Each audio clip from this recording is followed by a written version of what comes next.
All right, Standing there. we'll call the meeting to order. Still got the show.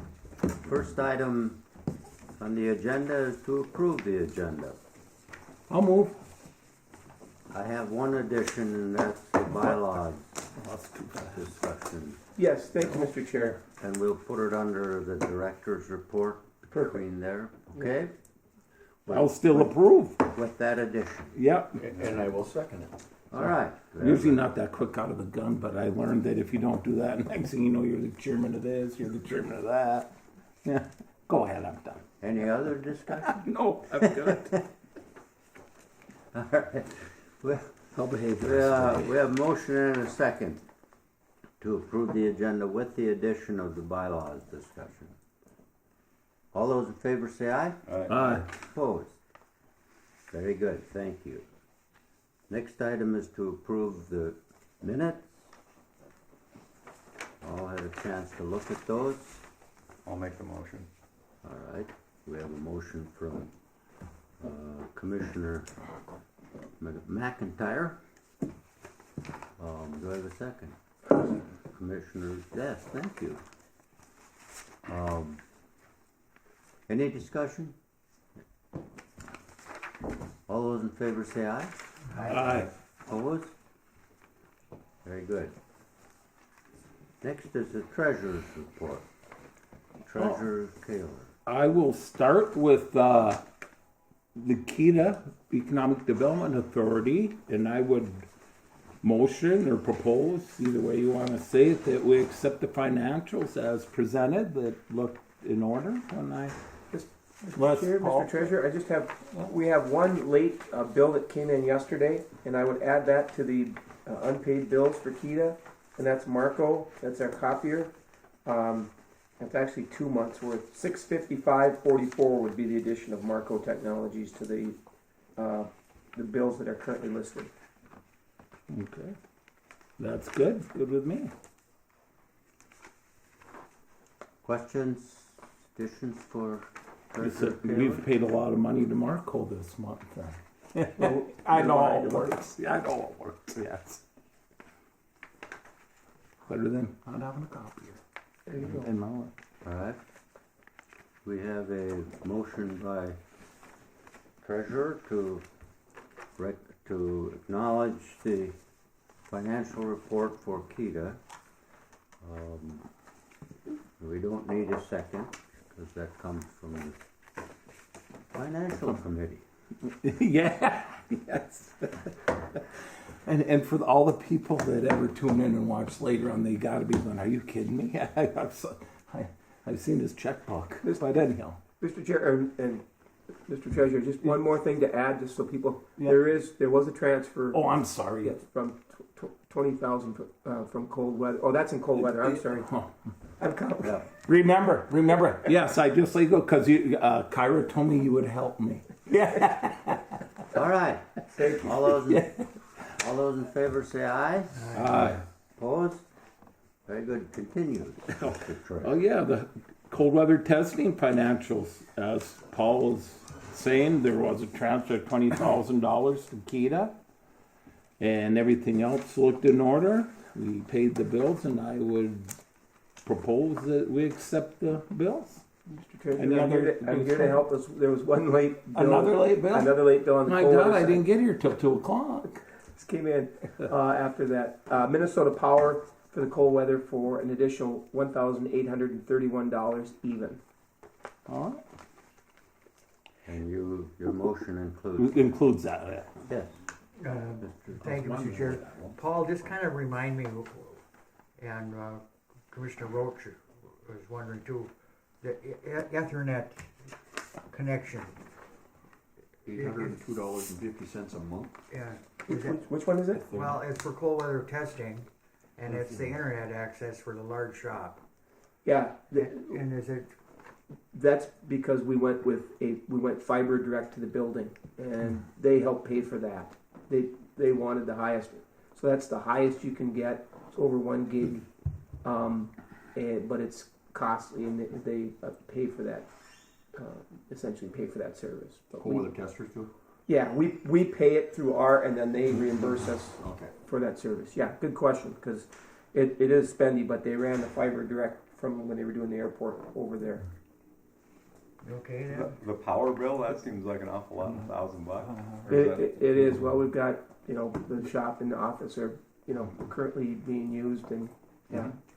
Oh, Jaguar's back up here again? Well, we've got local drivers going there, so the shop's open for them, and Ron and Mark are there Every day. every day. Yeah. So yeah, it is slightly higher, but we're moving to LED lights and doing all those other things to try to conserve. But yeah, Any further discussion for the cold weather testing financial? All those in favor of acknowledging the cold weather financials and paying the bills? Aye. Say aye. Right.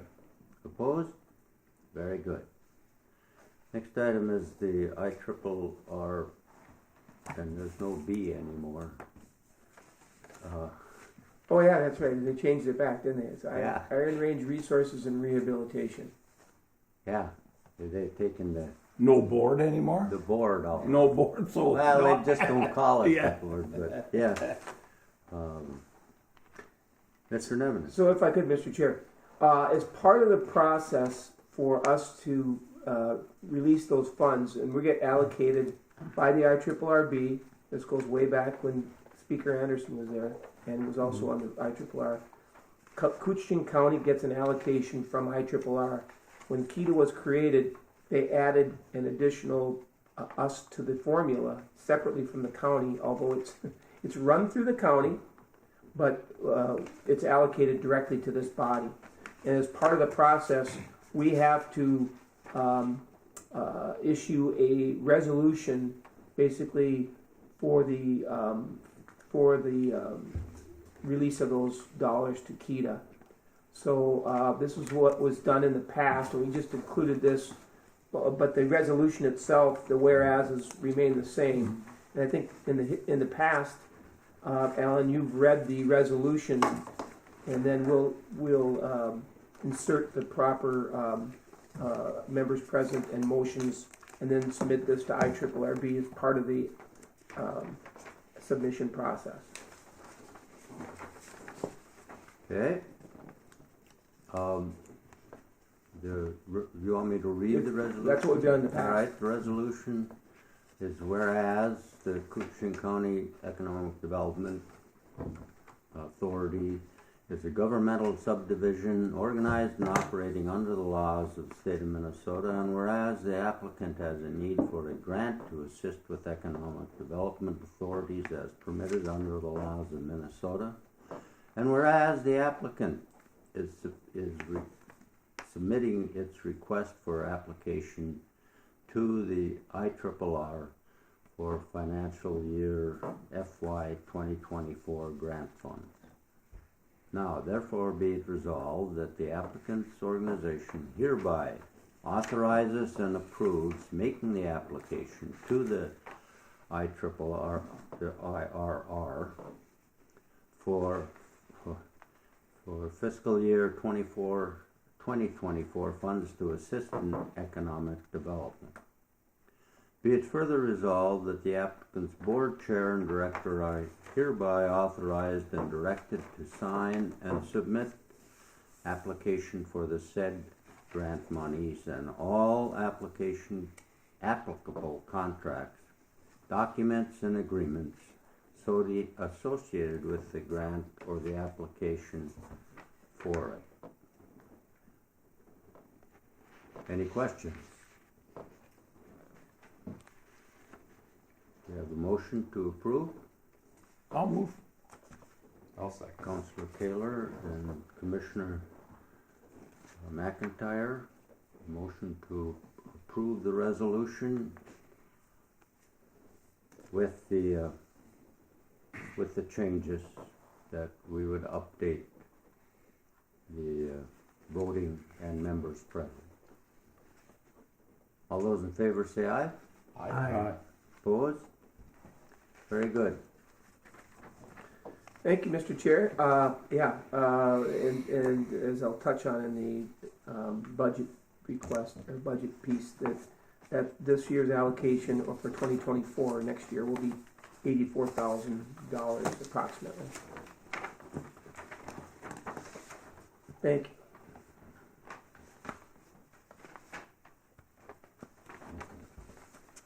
All right, the next item is the budget review.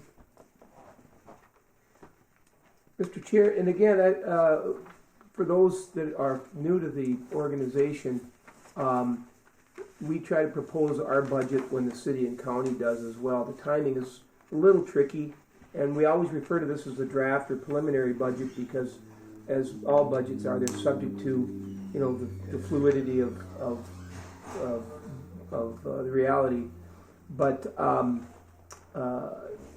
I presented a preliminary budget for both cold weather and Keda itself, the organization, and I've also included a narrative just to help people to kind of understand, number one, where the funding might come from, and some of the other highlights of our budgeting process. Now, as an organization, we're pretty consistent. We're a small organization. Our budget is fairly consistent over time, especially the last several years. So there's not a lot of change year to year. But I would note from the narrative a couple of items, and I'll just walk through that on the Keda side. And again, most of this is for the newer members. We get funding primarily from two sources: the IRRR, and that this year again, it's based on their formula, it'll be about $84,000, and the rest of our operating budget, or a big chunk of it, comes from cold weather testing revenue from one of our primary customer, Jaguar Land Rover, and then the other clients that we schedule for the season. Right now, we still have some openings in our calendar, but just in the exercise of budgeting, and I'll touch on that in the cold weather side, where we're at with that. So what we do as part of this is, Kyra and I kind of estimate the rest of the expenses and income throughout the rest of the season, and that's, if you look on the budget itself in the top left-hand corner, that's our estimated starting position on January 1, 2024. Now, that includes repayment to the city for the remaining dollars from when we borrowed. They provided a bridge fund for bridge loan for us, as well as the final payment to the city and county for the cold box grant or loan that we participated with the city and county. So this is the last year of a 5-year payment, $73,000. So divide that by 2, going back to both the city and the county. So good news is we'll have that paid up, and we'll start the year fresh with a $22,000 starting position. The biggest shift, and this has already changed since I've written this, but we proposed to both the city and the county. We submitted a request for $25,000 from each body for next year, and it was specific to a project request where we're going to bring in additional infrastructure to support electric vehicle charging at the test facility. We've estimated just, and it was a cursory estimate, about $50,000 for both bringing the power in, the pad, and then the equipment required. The good news on that too was Jaguar's Land Rover was going to donate 2 fast chargers, and we're working with another partner to donate at least half of an additional charger, and they're working on that. So we went before the city and the county through that process, and on Monday the county, after some discussion, decided rather than give us the $25,000 specific to the project, to forgive. We've got $50,000 remaining on that loan, to forgive the $25,000 to give us those funds to apply to this project. Is that correct? Then that'd be the county. Yes, that's it. Yep. That's the city. To forgive the remaining. Yep. So That would be the county? the city. The city. He Yeah. said the county, but he meant the city. That's it, yeah. Okay. Yeah. And so half a dozen other, but Yeah, exactly. So they won't have to pay that back, but it's already here. And And yeah, it would have been an exercise. Basically, we pay them back, and then they give us money back. So we just okay. So we anyway. So it's Peter and Paul. so I don't know where the county is on the request. I know we submitted the request, but so we'll. I don't know if you have any. We don't have a meeting till Tuesday. Okay. So in any event, we'll figure out a way to make this work. But I appreciate at least the working with us on the forgiveness of that. And again, I view this, and as I explained it to both bodies, it's a further investment in our future. And as the future goes electric, it's a good way to help us position for that future, and it's going to be long term. And the recipients or our customers are helping to pay the way too. It's not just we're just going to provide this. They understand that there's, and then of course they get charged for the power, but to actually bring it. And Jaguar already has charging at the facility, but they're going to need more additional fast charging as well. And you know that Ricky, better than anybody, the cost of some of this charging and maintenance on this can be significant. So going down further, and again how we work the budget is we work through our expenses, and then look at our income, and the offset is paid from the cold weather testing reserves or income. So we basically look at our other sources of revenue, and we do get some airport commission admin for Kyra's services to the airports. They help pay her wages. We get some income from foreign trade zone. It's only $6,000, but we put that on there. And then IDEMIA, which is the fingerprinting background check, we perform that services here. It's not a great income generator, but it also shows to both bodies and in this group that we're looking at other ways to bring in some revenue to the office to make it work. So it's not a great deal, but we've estimated it's about $500. So you can see, absent the $50,000 from the city and the county, we have we factored this in. We're a shortfall of approximately $66,900. So that will come from our cold weather revenue to cover those costs. It's a little convoluted, but do you understand the thought process? The income from the edema is not great, but it's a great community service. Thank you. That's what I was gonna. And can they can you fingerprint for anything? Is it any type of employment or just for customs and? Oh no, it's any like child care. What's the other one? Foster care, medical. I think even in the schools. Yep. Schools we do all that. Because I was going to say, I know one government entity, if not two, that would be very happy to point people this direction. And some places, I mean, we didn't because of it costs more to the receipts and all that, but they charge money for doing that. There is a and I don't know how much you'd make, but it's. Yeah, I know it's just nice that it's here and other people can. And it's done online through the providers. So there's not a lot of work on our end other than the actual fingerprinting and processing. It takes about 10-15 minutes. What? So it's not a big. If it isn't, I was going to say, but if we got into that, I know somebody that might still remember how to do that. All right, continue. Okay. But it better happen soon. I've touched on the other services sources, and then Kuchko. We still administer that. Kuchko is a private gap funder for the county. It's been around since 1986. It has not been active in the last couple of years, just by, I guess, virtue of how gap financing is done these days.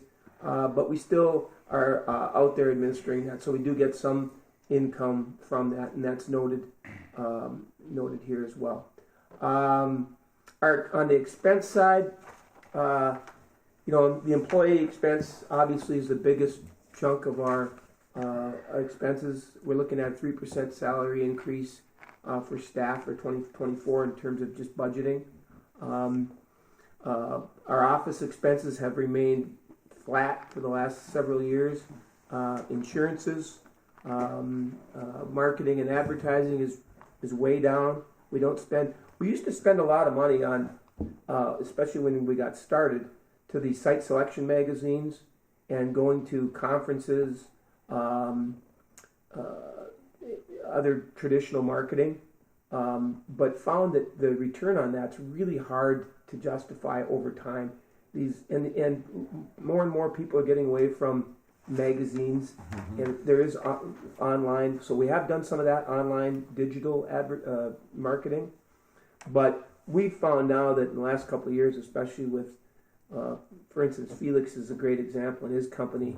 They did find us online, but most of the stuff, the inquiries we get now are word of mouth or from our website. So people know about us. We're out there. So we've really scaled back on marketing, just because, again, we just don't see the return through the traditional. I think Ted just said on quick to a perfect example of that is the cities. What Kelly was showing us with our properties online. Like we were saying that International Falls. It's cold. We're looking for cold stuff. What do they have? And right, they go online now.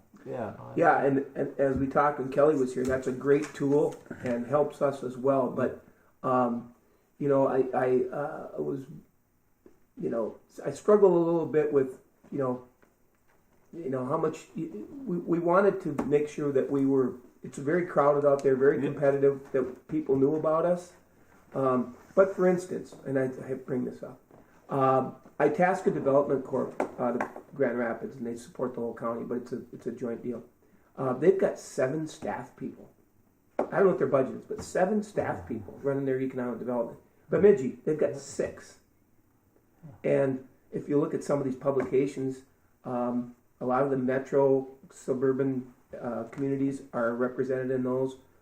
It's very crowded out there, very expensive, but again, I think word of mouth, and we put out an e-newsletter as part of our marketing, but it's a tricky one to try to find that sweet spot. But in any event, there's some professional fees that cover our annual audit, some legal, which has been down lately or of late, and surveying and wetlands work has also been included in the past. That's pretty much it. It's pretty straightforward and it's been consistent. But if anybody has any questions, I'd be happy to try to answer them. Any questions of Director Nevena? I was going to ask you about the professional fees, but you answered that one right on too. Yeah, we did have, when we were trying to develop the Foreign Trade Zone site out by Rainier, we had a lot of survey work. Dave Serrano did wetlands for us and some mapping, but we haven't had to do that of late. But we want to keep it as a line item in our budget for any future work. And then for cold weather testing, real quickly, we keep that as a separate budget, and it's been helpful. Our auditors have helped, and Kyra's been terrific about separating the two, but understanding that they're going to interrelate, and we're going to go back and forth in terms of sharing the dollars. Last year, and this I think was fairly consistent with still coming out of COVID. JLR was way down in terms of test engineers coming and being on the ground. They were the cost and just coming out of COVID of sending people out traveling was down. The cost of moving vehicles overseas got tremendously expensive with supply chain. So their numbers were down. It's still going to be down somewhat this year, but we're seeing that come back, and hopefully it will continue to grow. On the other side, our other customer base looks real solid, and most of our customers are return customers year to year. It's just a question of how many weeks they want to build in. For budgeting, we're trying to shoot for 15 weeks of testing this year for all of our customers. So that's represented in the budget that you see in front of you. Expenses, and this is again a little trickier with inflation and the cost of the utilities, but our biggest expense on the cold weather side, of course, is utilities, snow removal, on-site support, and then capital improvements. Every year we're putting in new tile over there. We've painted in the past. We put in LED lighting. There's always something to do on a 30-year-old building that gets seasonal use. But again, we've got a pretty good track record, pretty good history on some of those costs. But the variables of inflation, and Mike, what's the co-op looking at in terms of increases over the next couple of years? I mean, it's inevitable that they're going to have to look at some increases. There hadn't been any change for 7 years until last year, and the amount you pay per kilowatt didn't change, but the monthly fee went from $42 a month to $49. And he's right, and it has only to do with normal expenses with employee expenses, and I even hate to tell you about one of those bucket trucks costs these days. You know, they've almost doubled in price. A transformer. One of our past presidents put a tariff on the Chinese government that brings in transformers, and they just quit selling them here because of the cost of the tariff. So get one now takes about a year. You have to order them. Before it took about 3 months. So, you know, everything's gone up. So we're kind of trying to hold our own. When I started in the mid 90s, there were 31 employees. Now there's 21. So it's pretty amazing. When you go to War Road and you see this casino sign, that's where we start. And when you go through Ash Lake, those two little homes on the right-hand side on the corner, that's where we end. Yeah, and Minnesota Power has seen rate increases of 9% last year, and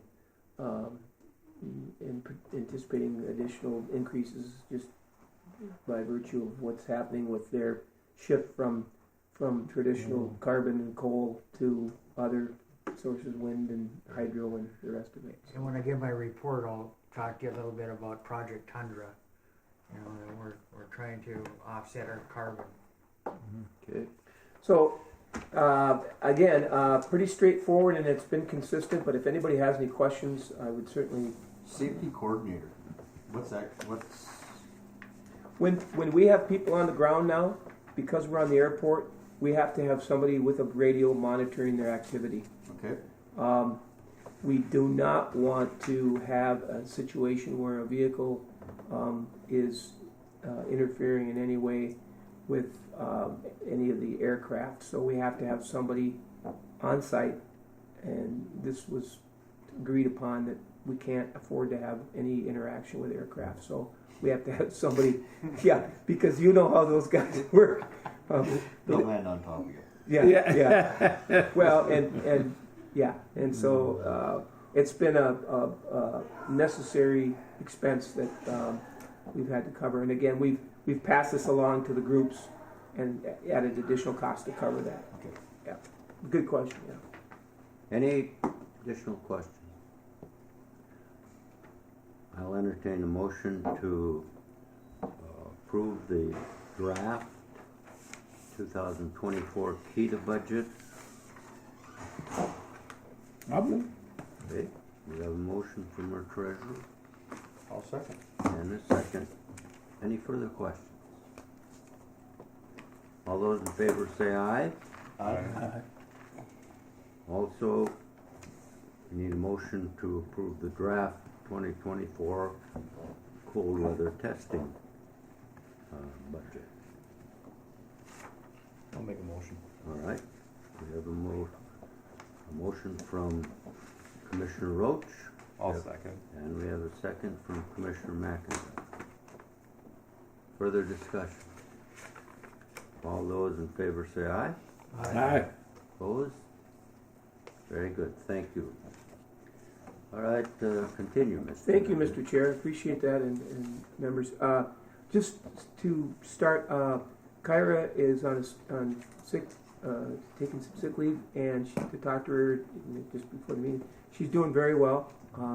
She's feeling well, and we hope to have her back soon. And boy, do I miss her when she's gone. So anyway. I shouldn't talk to her, but I told Paul maybe I need to talk to her before she comes back to work, and I can become her agent and work out something. Well, she does a great job, and we certainly miss her. Anyway, she'll be back. I don't have a lot of updates from our last get together, but I did want to touch on a few things that kind of continue to keep us going here. Where'd my director's report go in all this? I've lost my way here. See, I don't have Kyrie here to keep me. Here we go. Sorry. Once a miss in the foreign trade zone multimodal project continues to inch along. They have finally engaged Benchmark Engineering to conduct a site survey and wetlands delineation. And I've been receiving some email communication. They hope to be on the ground here the first week of October to get that done. It's been overdue, but the good news is it will be completed, and that will help kind of set everything else in motion. I'm also working with Betty from the city of Idaho Falls and Onesimus. The Minnesota Department of Employment and Economic Development, DEED, has a Minnesota Investment Fund for support of these projects for capital costs and related to this project. So we're working on an application. We've been encouraged by them to do so, by DEED. So we're working on that to help provide some state funding for the project.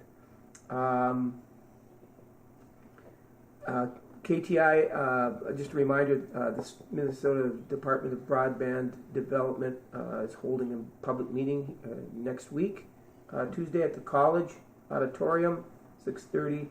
Again, they're looking at this federal Digital Equity Act. Each state has to come up with a plan, and so that this will be discussing that plan.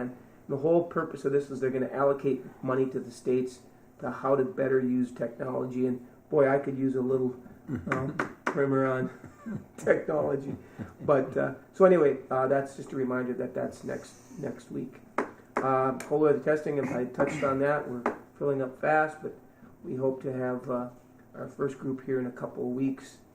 And you'll see that Jaguar Land Rovers currently has a fleet of 3 with local drivers that are running 6 days a week. And they'll be adding additional cars here as the season gets going, and drivers. And they're going to have 3 all-electrics here sometime after the first of the year. So talking to Ron Sutherland, and he's trying to figure out how he's going to, the first couple weeks, how he's going to determine how far they can go, because they're right now on paper it says their distance is between charges is like 400 miles. That's not an international. Not so I can guarantee you that one. And Ron's thinking the same, so he's going to keep him close to home here. Ours did it last year, and the average was about 160 miles on a charge. When you start running defroster, heaters, everything else that you have to run, and it's all drawn off that battery, cold weather kills it. Yeah, so that'll be interesting to see what kind of averaging these guys get. But anyway, that should be after the first year, and you'll see those running around town. EB groundbreaking, I was asked to participate last week in that, the ceremony, and 27 apartment units, 1 to 4 bedrooms in the old Alexander Baker School. And there's a video on KCC TV about the progress. Actually, they're going through as the construction moves along. They're actually going through and looking at that. So you can go on KCC and see some of the progress of that. I think it's notable too that it's the first apartment that will be built or rehabbed since 87. 87. And I've been racking my brain to figure out which one that was. Is that Rob Ross or? No, that was, heck, I think we were still in, I was thinking West Falls. West Falls, maybe. Over there. Yeah. But it's been a long time. Yeah. Dave Harder, or Up North Builders, is gonna add about 5 in that building that they bought downtown too. Yeah. Yeah. Yep, that's a good point. And there's across the street, they're thinking about putting in some additional apartments too.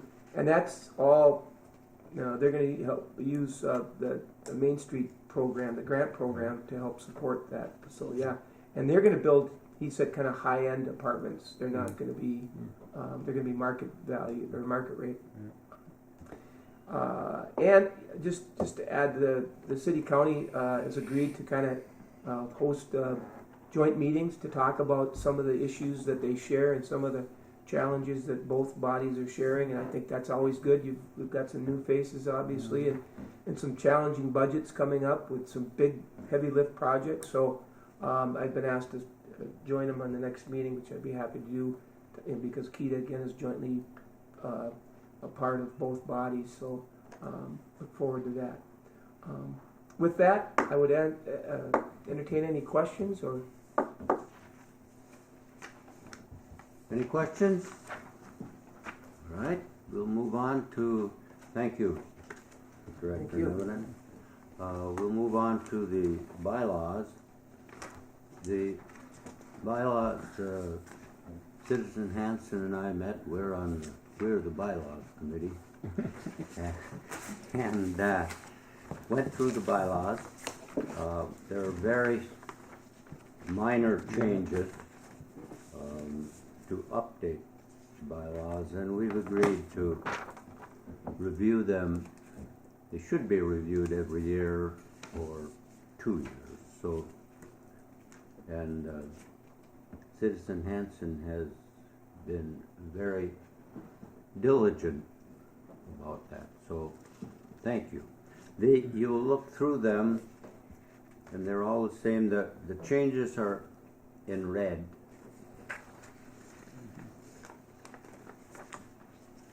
And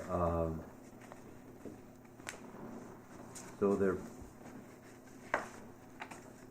are very few changes. And then, of course, the revision of added September 20th, 2023. So I'll entertain a motion to approve the bylaw changes. I'll make the motion. All right, we have a motion from Commissioner McIntyre to approve the KDA Kuching County bylaw. I'll second. And we have a second. Any questions? Do you have any additions, Mr. Hanson? I don't, thank you, Mr. Okay. Chair. All in favor say aye. Aye. Opposed? Thank you. The bylaws. Mr. Chair, I don't have any additions, but when I was first elected to public office, I thought bylaws were just something you had. You didn't really need them. And I have since changed I've been put in positions where the bylaws are the most important thing of any organization other than safety. And I just can't stress that enough. It's a big deal. And I would add to that, on the boards that I'm on, just because of my interest, I've been the person to review the bylaws, or in charge of the bylaws committee on 3 boards. So I would agree with that, and that they're important to keep up to date. Yes. Because things change, and it can limit your ability to do business if you don't update them. And I would agree with So policies, thank you. bylaws, whatever. The next item is city and county updates. We'll start with the county. We're going through budgeting season and trying to work through our budget to make sure that we can give attention to everything that needs attention. Okay. And we're working on our jail. Cool. We're finally getting that pretty much, that should be finalized here pretty quick. Getting everything done with what we're doing. Bids will go out in, I believe, February. We should get them back in March. Good. So we'll be starting groundbreaking come May. Good. Good. New rules for VRBOs should be coming right around the first of the year also. That's been a big concern of a lot of people. Yeah, really. There's a perfect example of policies or something to have in place where when you're making, what's that, kind of. Yeah, and you gotta make sure the policies are held up. Yes. Somebody's gotta go check. Somebody's gonna have to be policing them somewhere Sure. along the line. Yeah. So, All right, thank you. Could I just ask, is the Van Linn overpass, is that almost complete? Is it? they had, the bridge decking was on. I went down there the other day. That torrential downpour we had washed out some of the banking down the sides of the bridge. Oh, boy. And they had like 2 or 3 inches of gravel running across the road. So they went back up there the next day and filled it all back in on the edge of the embankments where, like, the bridge comes off the end, right on both sides. It would have been the east side of the road. They really washed out bad, but they've got that up. I know they were working on the bridge decking the last time I was down there. It's been probably 3 weeks, so that should be pretty much done. Okay, yeah. Some big projects, yeah. Thank you. All right, Citizen Hanson. Thank you, Mr. Chair. I've had the opportunity, since I saw you, to chat with the folks in Little Fork, and you probably saw in the International Falls Gazette that they were part of the legislative tour. They're making a request to them, and if you've never been on by Happy Land, it is really a special spot in a great area. So they're trying to do that. They applied for $250,000 in bonding for their RV park, and they actually had the United States senators there as well this last week. And on the 27th of this month, Mayor Fort is going to give a presentation at the Mesabi Range Tech House for House Representatives and the committee, and they're hoping that goes well. They're negotiating a new lease on a medical center building. They're not wanting to own the building now that the current lease is over in December 1st. They're hoping to approve a new lease, though, within the next week or 10 days. And they're actually hoping that by the end of the month they have agreements wrapped up for all the parties. The new website is up and running, littleforkmin.gov, and the min is in capitals. They're a company that deals with municipal government, so they think that they have a good deal. They're continuing to add content as goes along. And Green Forest is actually getting pretty close to reopening, which is a big deal and a lot more jobs than I had thought about. There's just a lot there. They're going to also try this year in the wintertime to bring back something called Snow Fun Days. And it's on their current agenda now for discussions. And in Northholm, I think for the last 4 or 5 months I've told you that their new playground is going to be erected at any time. Well, it's going to be installed in October, and they're pretty excited about it. They used parentheses when they told me that it was a big deal and it's going to finally be done. And maybe even bigger news, Big Falls has been awarded over $170,000 for a multi-housing grant to help with the apartment building there, which is, you were talking about how long it's been, that's part of it. And I also had Paul give you some information about Project Tundra. and Project Tundra is just one in the big bread basket of what are you going to do about carbon and how are you going to be able to burn coal and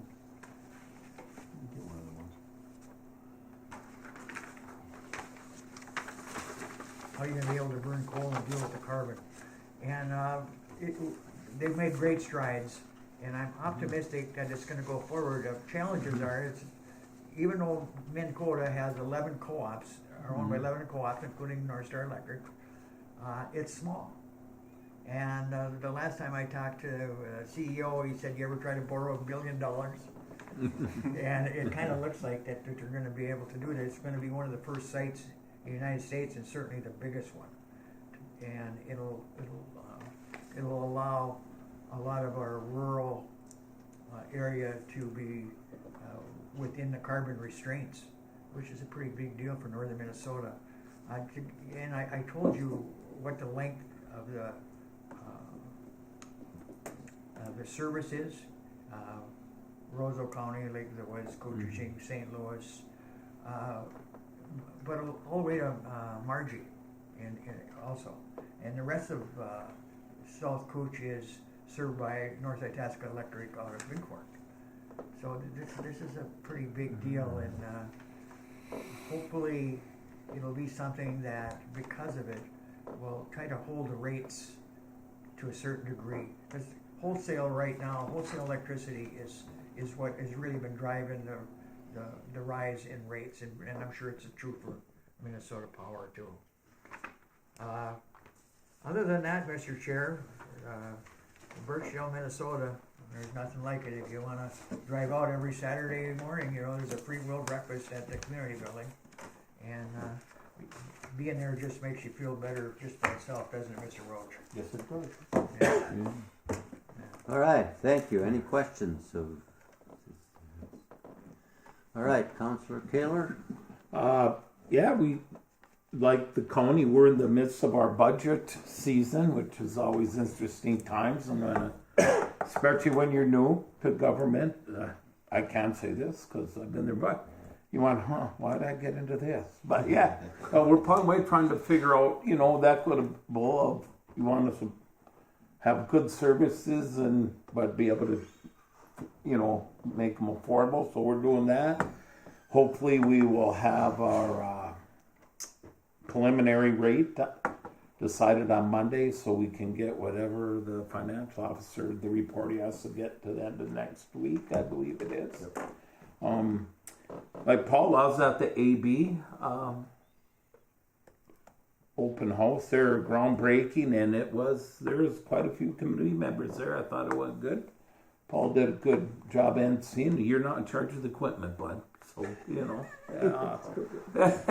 and but it went good. And and they did with that too. I know they made some adjustments, because I'm on the Kutaska board also along with Ricky, and they had to make some adjustments, things they would have preferred to have, but couldn't have for whatever reason. But no, and they're pretty excited, and I think everybody is there. I work with one of the companies that got my skidster. They're redoing the heating unit in the building right now. Yeah. So they've been renting one of my machines to haul that 114 or 107-year-old heater out of the basement. And I was absolutely impressed. I went down there, been down there many times with them guys, and that boiler system they had was 1-inch thick steel. And the pipes that ran through it were like a 4-inch steel pipe. When they tore that thing apart and started cutting apart, them pipes that were in the middle are brand new. Wow. They hit them with the torch, the flake falls off and everything, the pipe is brand new underneath it. It was absolutely amazing at how good a shape the inside of that boiler was.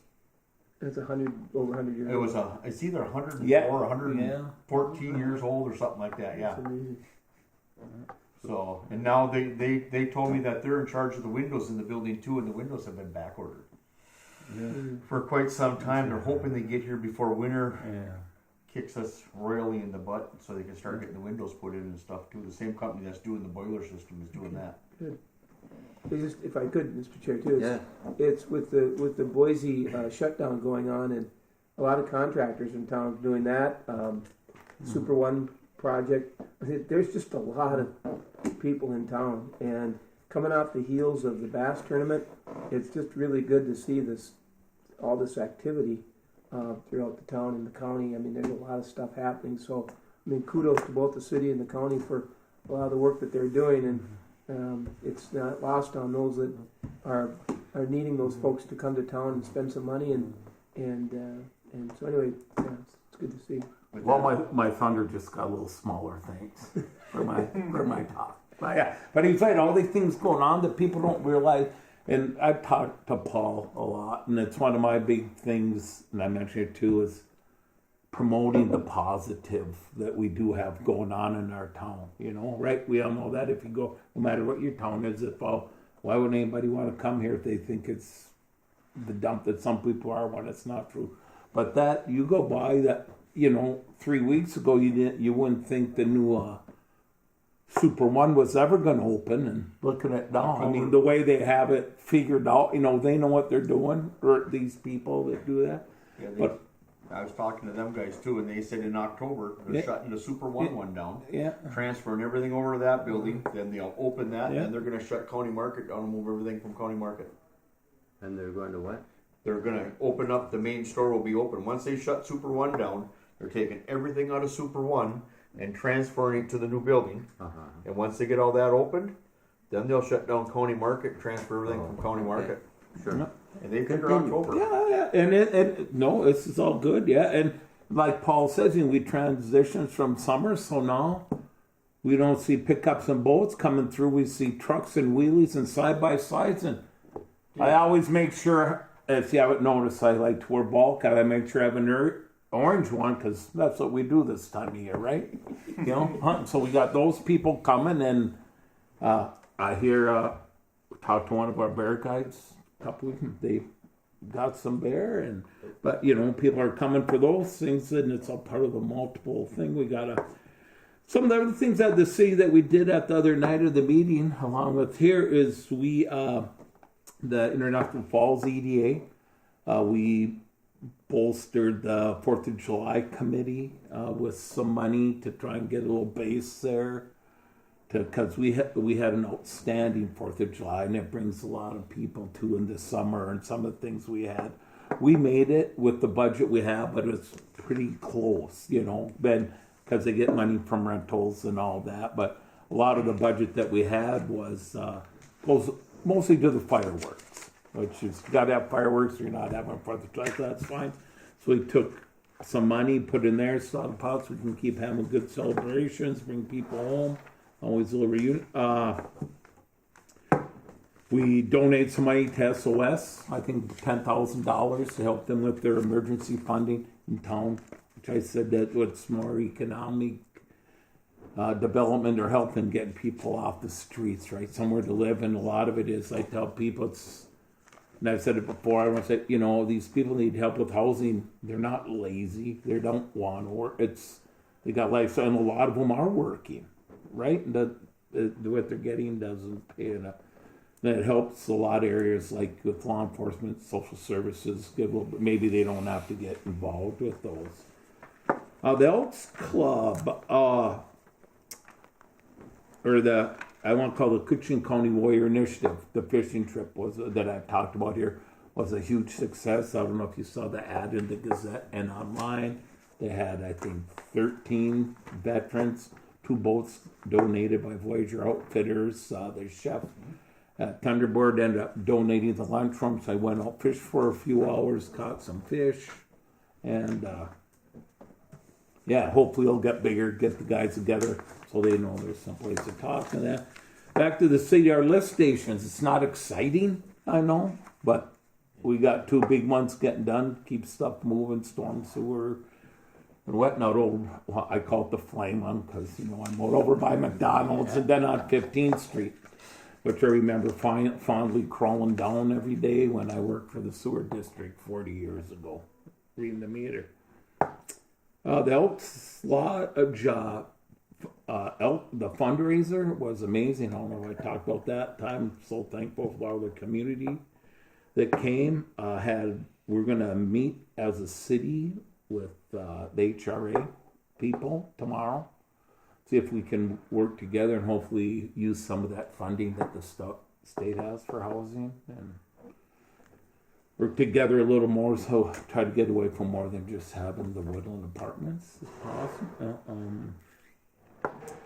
Other than that, and I had one water, one plan meeting last week or 2 weeks ago, and that's in about 10 years. It's out at Rainier. Had a few people there, let them know what that's about, what the 10-year plan for our wetlands and water sources and stuff like that. One of the organizations, said, well, water flow would be a lot better if we didn't have the dam, but I assured everybody, the dam isn't going anywhere anytime soon. But if you look across in Fort Francis, what they have going, where the dam used to be, I know the mayor and Betty met with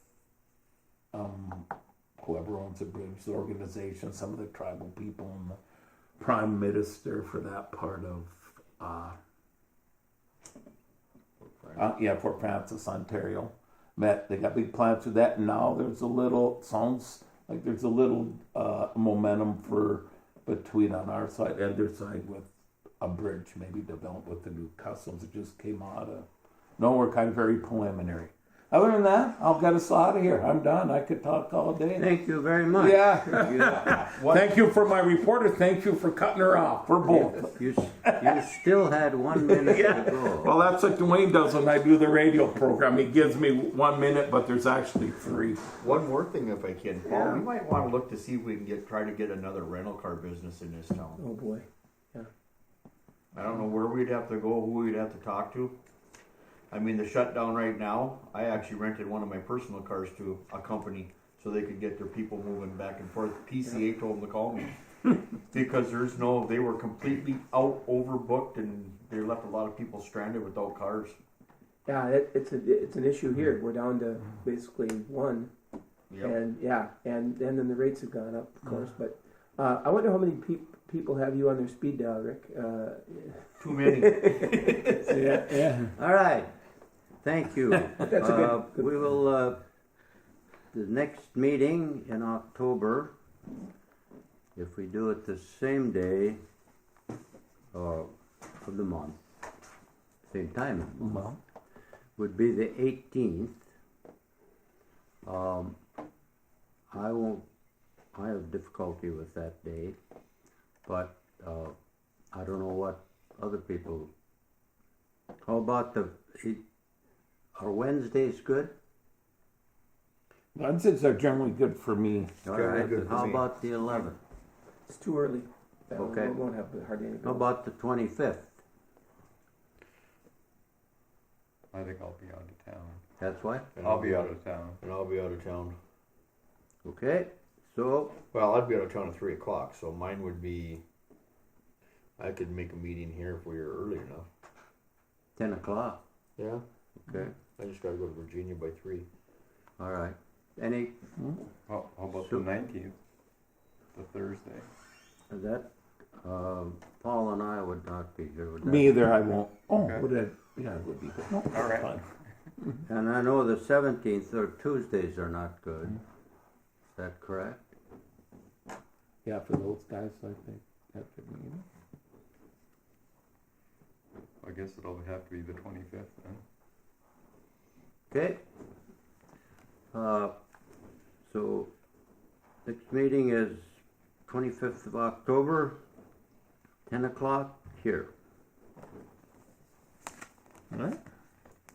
Thank you for your attendance today and Mr. for your Chair, reports. and I've had the particip- privilege of have over 50 years experience sitting on boards, elected boards, most of them.